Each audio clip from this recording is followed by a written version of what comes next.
बिस्मिल्लाहिर्रहमानिर्रहीम।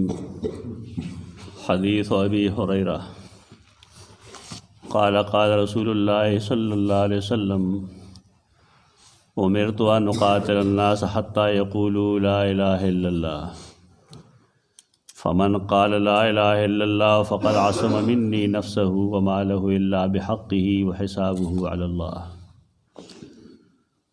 हदीस इब्न उमर अन रसूलुल्लाह सल्लल्लाहु अलैहि वसल्लम क़ाल उमिरतु अन उक़ातिल अन्नास हत्ता यशहदू अल्ला इलाहा इल्लल्लाह व अन्न मुहम्मदर रसूलुल्लाह व युक़ीमुस्सलात व युतुज़्ज़काह फ़इज़ा फ़अलू ज़ालिका असमू मिन्नी दिमाअहुम व अम्वालहुम इल्ला बिहक़्क़िल इस्लाम व हिसाबुहुम अलल्लाह। दा दवाړه حدیثونه او مخکې پرون ویل شوی حدیث د درېواړو مفهوم یو دی.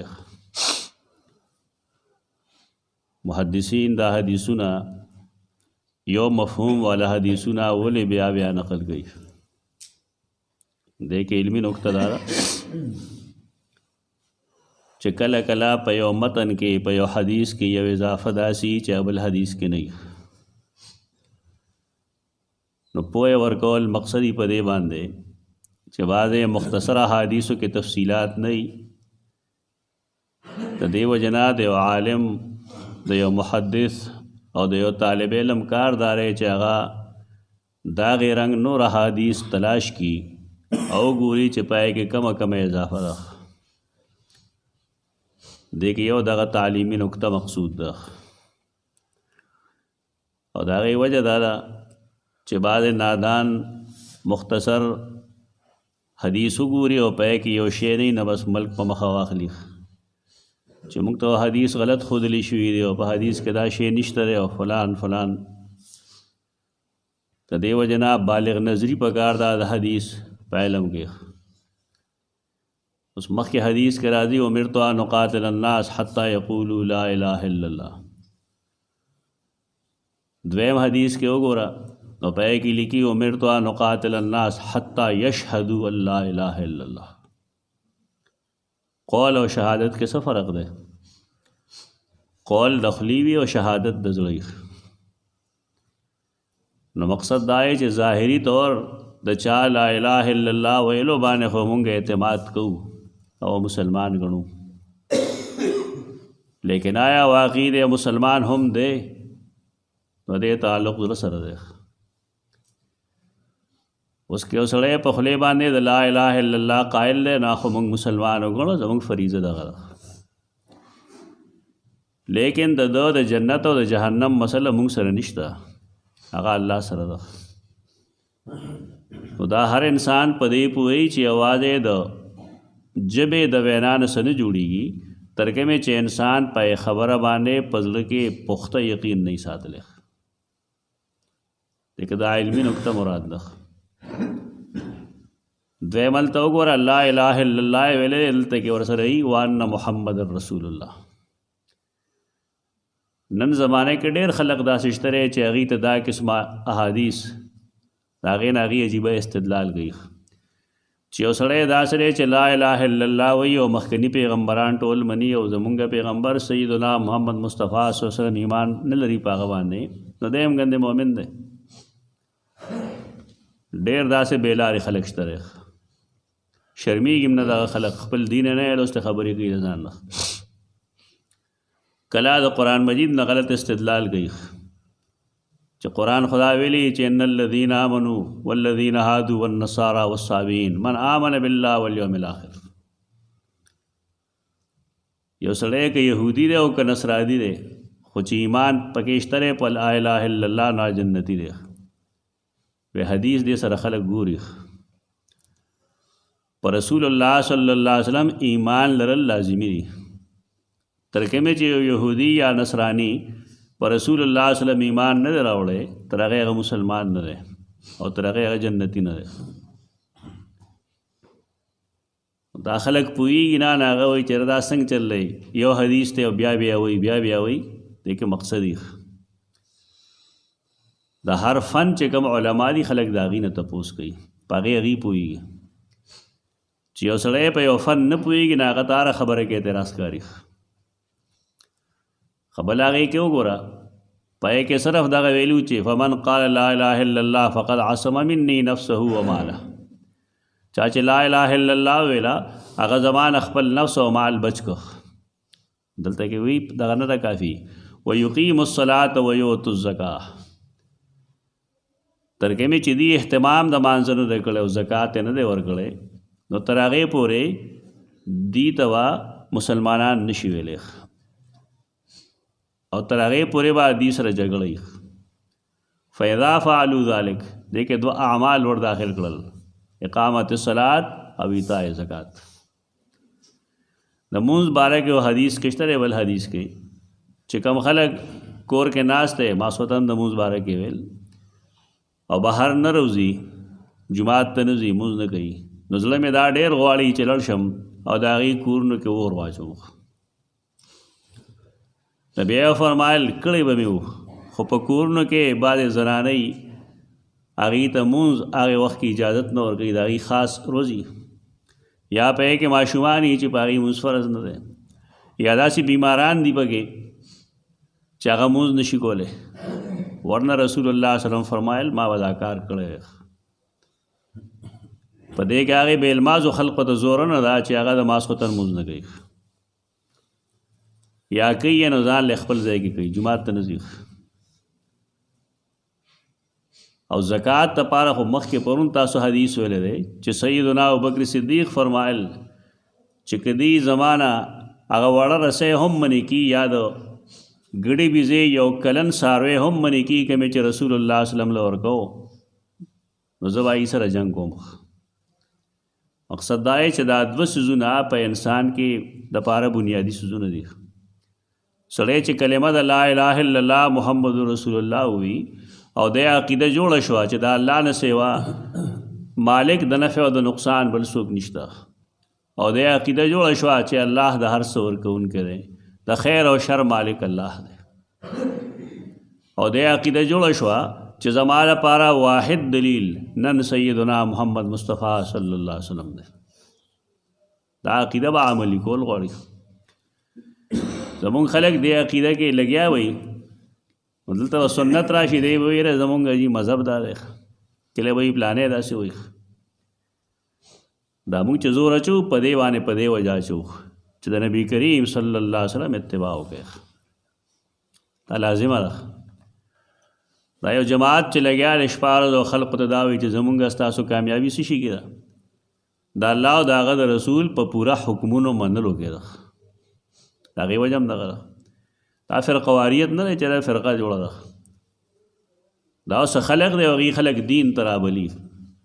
اوس پکار دا چې مساجدو کې هغې سره علما موجود دي او عالمان یې صحیح طریقې سره ګایډ کړي. زمونږ خو مزاج دا جوړ شوی دی چې موږ هر چیز ته په غلط نظر باندې ګورو. د رسول الله صلی الله علیه وسلم نه بغیر نن دا څوک نشته دی چې مونږ د هغې اتباع وکړو او د هغه په اتباع کې کامیابي. نور عام انسانان چې کوم دي د هغې اتباع نه انکار نه کوو خو د هغې اتباع مشروط ده. که د هغې خبره د قرآن او سنت مطابق وي نو ټیک ده او که د قرآن او سنت مطابق نه وي نو بیا مونږ هغې سره اختلاف ساتلی شو. او د قرآن مجید حکم دی چې فإن تنازعتم فی شیء تاسو به الله او رسول اتباع کوئ قرآن و سنت پسې روان یې نو که ستاسو مشرانو سره په څیز کې اختلاف پیدا شو نو هغه څیز واپس کړئ الله ته او د هغه رسول ته. یعنی مشر سره اختلاف راتلی شي دې ته ګستاخي نه وایي. نن کې یو سړی دا وایي چې زما فلانکي سره په دې مسله کې اختلاف راغلی دی نو خلک د هغې نه بل څه جوړ کړي. اختلاف یو ذات سره به نه راځي هغه ذات دی د سیدنا محمد مصطفی صلی الله علیه وسلم. په دې خلک پوهېږي نه او بل الله چې مهرباني وکړي اختلاف کنځلو ته نه وایي، اختلاف دشمنۍ ته نه وایي، اختلاف دې ته نه وایي چې سړی یو بل پسې مونځ نه کوي. دا ځان له ګمراهۍ دي. اختلاف دا مطلب دی چې د یو سړي یو فکر دی یو سوچ دی او زمونږ هغه شان فکر او سوچ نه دی به دی اختلاف. زمونږ خلک وایي اختلاف سره عجیبه حرکتونه کوي.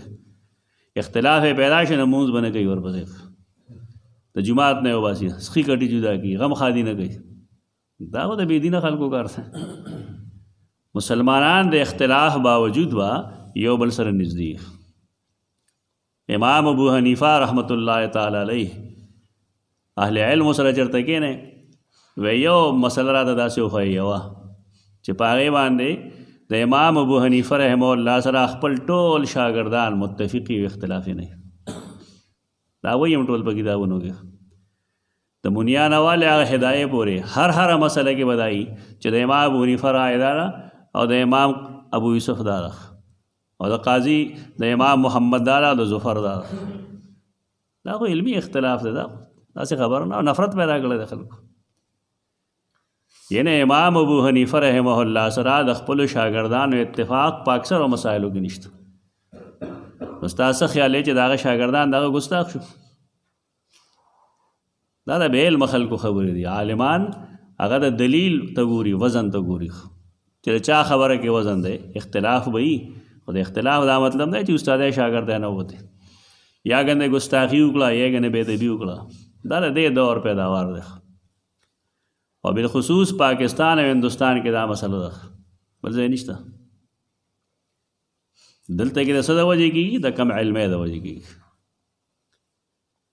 یو ذات چې هغه سره اختلاف نه دی ممکن، هغه سره که سړی اختلاف وساتي دی به کافر شي. هغه ذات دی د سیدنا محمد مصطفی صلی الله علیه وسلم. امام مالک رحمه الله فرمایل د رسول الله صلی الله علیه وسلم قبر طرف ته به اشاره وکړه، ما من احد الا یؤخذ من قوله ويترك الا صاحب هذا القبر. د هر انسان هر خبره موږ نشو منلی، نه د هر انسان هر خبره پرېښودی شو. بعضې خبره به ښیي او قبلو، بعضې به درست نه وي او پرېږدو. البته الا صاحب هذا القبر، مگر د دې قبر چې کوم مالک دی سیدنا محمد مصطفی صلی الله علیه وسلم، د ده به هر خبره منلی او هر کار به فالو کولی. د محمد رسول الله د ویلو دغه مطلب دی. خلک په خولې وایي چې ته ورته حدیث وښیې، سنت ورته وښیې، بیا ترخ موی کړي. دی چې داسې وایي کم خلک چې موږ ته سنتونه وښیي دغه زموږ خیرخواه دي. موږ ته زمونږ ایمان ښیي چې زمونږ ایمان کې موږ څه وایو. دې کې دغه اضافه مو کړه ویقیم الصلاة ویؤتوا الزکاة، اهتمام د مانځو کې او زکات ورکي. فاذا فعلوا ذلک، موږ پرون ویلو د دې نه مراد څوک دي؟ هغه خلق دی چې هلته کې هغې ته موږ حجاز مقدس وایو، هلته کې اوسېږي. مکه مکرمه، مدینه منوره، دغه ځای اصل کې د انبیاء کرام علیهم السلام مرکز دی، د اسلام مرکز دی، د ایمان مرکز دی، د وحی د نزول ځای دی. او هر دنیا کې داسې ځایونه وي ته پروهیبیټډ وي، ممنوع علاقې. پاکستان کې چې سړی ګرځي، نوخار کې ګرځي، یو ځای ګرځي، بل ځای ګرځي، مردان کې ګرځي، فوجي چوڼی خوا ته تللی شي؟ هېڅوک نشي تللی. د هغې فوجي افیسر هم که راځي نو هغه خپل شناخت کوي زه څوک یم. نو د اسلام دپاره دوه مراکز دي، یو مرکز دی د مکه مکرمه، یو دی د مدینې منورې. هلته به غیر مسلم نه وي، دا پروهیبیټډ علاقې دي، دا ممنوع علاقې دي. په دې څوک اعتراض نه کوي چې دا جی ولې تاسو دا داسې کړي دي. دا په دې وجې کړي چې دا الله فرمایل، دا د وحی د نزول ځای دی، دلته به غیر مسلم نه وي. دې حدیثونو مقصد دغه دی، خلقو دا بل خوا بوتلي. په دې عیسایان اعتراض کوي، ورته وایي تاسو وایټ هاوس ته تللی شئ. دا ګپې مه لګوئ، ولې دا ممنوع دی؟ بس ممنوع دی. د هر چا یو پریویسي، د هر چا یو داسې ځای وي، د یو سړي کمره ده بالفرض، په هغې هغه د خپل کور واله سره اوسېږي. د قرآن څه حکم دی چې یو بني آدم هغې کور ته ځي، بالفرض رور ځي، تره ځي، ماما ځي، یا مشر اولاد ځي، ماشو وړوکی لوی، څه طریقه دی؟ به دغه شان ورځي که نه څه اخ ټوخی به کوي. د هر چا ذاتي ځایونه وي، دا خو هر ځای کې موجود وي. اوس په اسلام دا اعتراض راځي، په بل اعتراض نه کوي خلک. یو ځای کې یو افیسر ناست دی، بې تپوس وکړلی شي هلته کې نشي تللی. دا اصول دی دنیا کې. نو که اسلام داسې کړي چې هغه یو علاقه د مسلمانانو دپاره خاص کړې ده، دې کې څه انهوني څه نشته دی، ناشد ني څه شی نشته وایي چې تا داسې مخکې نه دی اورېدلي. مکې مکرمې جدې نه چې سړی کوز شي که نه روان یې هر خوا چې ځي نو تر څه وخته پورې د مسلمانانو د غیر مسلمو لارې یووي نو بیا یو ځای کې یو ځای راشي بس هلته کې واضح لیکلي چې ممنوع غیر مسلم نشي راتله داسې مدینه منوره کې هم د ریاض ته تللی شي بل خوا تللی شي فاذا فعلوا ذلک کله چې دی دا کار وکړو یعنی کلمه طیبه په خولو مو وي او زړه کې هم د هغې اقرار وکړو او د مانځه اهتمام یې شروع کړو د زکات ادایګي شروع کړه نو دی زمانه خپلې وینې او خپل مالونه بچ کړل څه مطلب دا دغه علاقې پورې خاص دی چې دا نه کوي د دې وینه چې کوم د هغه معاف ده دا به مونږ قتلو کم کسان چې مؤمنان نه دي نه به هغه علاقې کې نه اوسېږي پخوا به خلکو ډرامې کولې ډېر شیخ چې دې عربو کې څه خلک دي داسې هغه مسلمانان نه وي او مکه کې اوسېږي او مدینه کې اوسېږي دا ډېرې بې بنیاده خبرې کوي خلک اما د لوی عالم نه اورېدلي هغه هلته یهودیان دي لکه څنګه یهودیان دي هلته اوسېږي د هغې خپلې ځمکې دي نو ما ته یې مولوي صاحب ته د دین نه واقف او حدیث نه خبرې یهود او نصارا خو سیدنا عمر د جزیرة العرب نه داسې شړلي دي چې هغې بیا واپس قدم نه رېخي دا دروغ وي خلک یو حاجي صاحب دلته لګیا و دې جومات کې لګیا و وایي چې ما څومره حجر اسود ښکل کړی دی که نه دومره بل چا نه دی ښکل کړی نو ما ورته یې څنګه په کوم ورځ یاجان په منا او عرفات کې و که نه نو بس وي حرم بالکل خوشی و نو زه پې تلم او راتلم کله وبه مې کوم مولوي صاحب ورسره بل ناست ورته یاره ډېر بختور یې ما یې تاسو دواړو حج لیدی دی حرم خوښېږي نه دروغ وایي دا ټول دروغ دي حرم نه خوښېږي حرم نه د شپې خوښېږي نه ورځې خوښېږي حاجیان هلته کې لاړ شي نو د مکې او د مدینې خلقو ته او د ریاض خلقو ته موقع میلو شي نو هغې عمرې لره شي چا چې حج کړی نه یې ته پته یې که نه محمد اسلام کاکا څنګه چلي سړی چې طواف وداع له راځي نو درېیم چت کې نه کوي دا راجولي خان هم تللی دا دروغ وایي داسې خلک هلته خلک یو زبردسته خبره وکړه د دې علم ملم نشته بیچارهګانو بس یې څه ووایي خلک خوشحالي سر سنډوي ور سنډوي ورته خلک هلته کې مسله دغه د بنیادي طور چې یو سړی به غیر مسلم نه وي چې کله مسلمان شو نو بچ شو د بچ کړل زمان دی بچ کړل زمانه خپلې وینې او خپل مالونه الا بحق الاسلام سمانه نه یعنې دا سړی د مال او وجود ته خو حفاظت حاصل شو خو که دی اوس بالفرض غلا وکړي نو بیا بس چلي لاس به ترې پرېږدو که به نه پرېږدو یا به الماضي شروع کړه دله به سزا ورکولی شي که به نه شي ورکولی یا که زکات نه انکار وکړه بیا بالفرض یا عملا نه ورکوي مالدار دی نه ورکوي دله به سزا ورکولی شي که به نه شي ورکولی به شي زمونږ ډېر خلک دی علاقو کې به دې دوکه دی چې زما خپل دین دی او قرآن فرمایي چې لا اکراه فی الدین په دین کې په چا جبر نشته نو که زه دا کار وکړم او که نه کړم ته به ما سختي ولګوې نو ته ورته وایې زه ستا مشر یم او ته مسلمان یې زه به سختي کوم به دی د لا اکراه فی الدین دغه مطلب نه دی د دین نه مراد هلته عقیده ده د عقیدې په منلو کې په چا جبر نشته چې کله یو سړي عقیده د اسلام قبوله کړه او مسلمان شو اوس په د جبر کولی شي دی به مظلم راغوښتی شي دله به سزا هم ورکولی شي دی که بدکاري وکړي هم به سزا ورکولی شي که دی د اسلام خلاف څه حرکت وکړي په یې به زورونه هم ورکولی شي دا اوتې بوتې وایي خلک کله به قرآن کې ځانه تحریف کوي کله به حدیث کې تحریف کوي